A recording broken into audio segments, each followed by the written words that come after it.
ও মাদ্দা সাহেব, আমি তো বুঝতেছি না তোমাদের বিচারের ভাব, তাই মনে করে আমি আর সময় লিয়েছি কেবলা কাকার গাপ। ওরে বাবা, এই গাপ যদি জালে দেয় তাহলে শরীরে ডাকবো না। ওরে বাপ, ও মাতবার সাহেব, তোমরা যদি বাইবা থাকো আমি নষ্টের মূল। এ যে ছিয়াম মিয়া বিলাতি গা পায় নাই আমার কুল। আমার মন মানে না, যৌবন জ্বালা সহে না। ও জরি নে, তোমার কুয়ার যে গভীরতা ও তো সকলেরই জানা। তা আমরা কে নাইজিরা নালো পাইব না তোমার কোনো কনা। বাল কোনে আইসা আমি পড়লাম বাল, এ বাবার বোঝাতে আমার মাথা গেছে টাল। ও বাবা কোন সুমন, এই গাঙ্গে আমিও দিছিলাম ফাল। ওই যে অমিত মিয়া আছে না, কাইটা দিছিল আমার জাল। আরে ও কাকু, জরিনার গাঙ্গে যে এত পানি, আগে যদি জানতাম খুঁড়ে জাল রাইখা আমি বেড় জাল নিয়ে রামতাম। চলতে নামবো।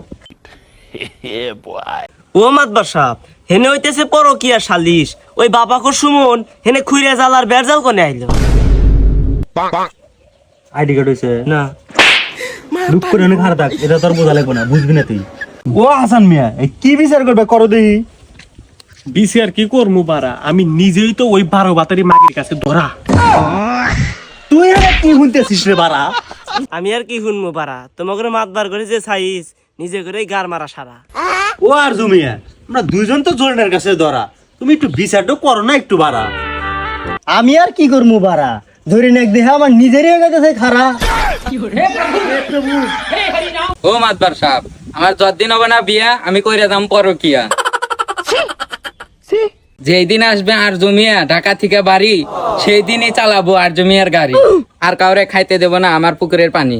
ও মাতবার সাহেব, দৈনিক ভালো লাগে না আর হেনস্তা করো না একটু তাড়াতাড়ি আর জমিয়া কানার ব্যবস্থা। আর জোরে ছেড়ে গেছে, আসবে না আর ঘরে। তাহলে আর হেনে আমরা বসে থেকে কি করি, চলে যাই ঘরে। চলো যাই, তোমরা এক মিনিট যাও, আমি এক শট দিয়ে আসি। মরতে পারিনি।